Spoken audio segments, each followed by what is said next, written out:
રાજકોટના રેસકોર્સ મેદાનમાં defence youth ફિએસ્ટાએ મુખ્યપ્રધાન વિજય રૂપાણીએ ખુલ્લો મૂક્યો તો ડિફેન્સ યુથ ફિએસ્ટાના સૈન્યની 3 પાંખની ગાઈડ સાથે લોકોએ હથિયારની માહિતી મેળવી તો યુવાનો આર્મીમાં જોડાઈ અને આર્મીની ટ્રેનિંગથી માહિતગાર કરવામાં આવ્યા તો શહીદ જવાનોને શ્રદ્ધાંજલિ અર્પણ કરવા માટે સ્વનિર્ભર શાળા સંચાલક મંડળ પરાક્રમ રેલીનું આયોજન કરશે। પરાક્રમ રેલીનું સીએમ રૂપાણી અને શિક્ષણ પ્રધાન ભૂપેન્દ્રસિંહ ચુડાસમા લીલી ઝંડી આપીને પ્રસ્થાન કરશે તો આશરે 20,000થી વધારે બાળકો આ રેલીમાં જોડાશે। તો ડિફેન્સ યુથ ફિએસ્ટામાં મુખ્યપ્રધાન વિજય રૂપાણીએ નિવેદન આપ્યું। તેમણે કહ્યું કે જીવીશું તો દેશ માટે અને મરીશું તો પણ દેશ માટે અને સાથે કહ્યું કે દેશમાં આતંકી હુમલાને લઈને રોષ છે। ગુજરાત સરહદી રાજ્ય છે તેથી આ માટે ગુજરાતમાં સૈનિક શાળાઓ સ્થાપવામાં આવશે। કોંગ્રેસના વરિષ્ઠ નેતા અર્જુન મોઢવાડિયાએ ભાજપ પર પ્રહાર કર્યા। તેમણે નિવેદન આપતા કહ્યું કે ભાજપ સરકાર સૈનિક અને ખેડૂતોના નામે રાજકારણ કરે છે। ચૂંટણી આવે એટલે ભાજપ ખેડૂતો અને સૈનિકોના નામે મગરમચ્છના આંસુ સારે છે। સાથે તેમણે કહ્યું કે ચૂંટણી આવે ત્યારે જ ભાજપને ખેડૂતો અને સૈનિકો યાદ આવે છે।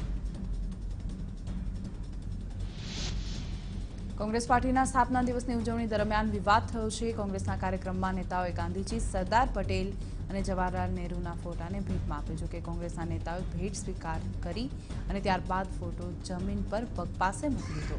આ કાર્યક્રમમાં કોંગ્રેસના નેતા ભરતસિંહ સોલંકી, અર્જુન મોઢવાડિયા, શક્તિસિંહ ગોહિલ સહિતના તમામ નેતાઓ હાજર હતા।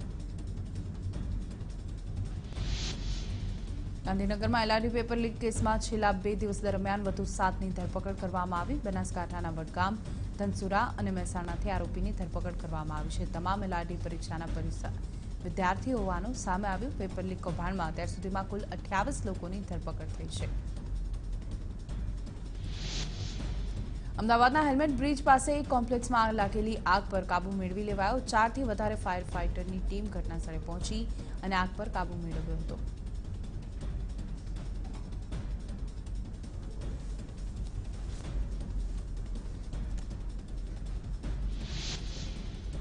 રાજકોટમાં ગોંડલ રોડ પર આવેલી મવડી ઓવરબ્રિજ પરથી યુવતીએ ઝંપલાવીને આત્મહત્યાનો પ્રયત્ન કર્યો। યુવતીને સારવાર માટે હોસ્પિટલમાં દાખલ કરાઈ છે તો યુવતીએ પ્રેમ પ્રકરણમાં આ પગલું ભર્યા હોવાની આશંકા વ્યક્ત કરાઈ રહી છે।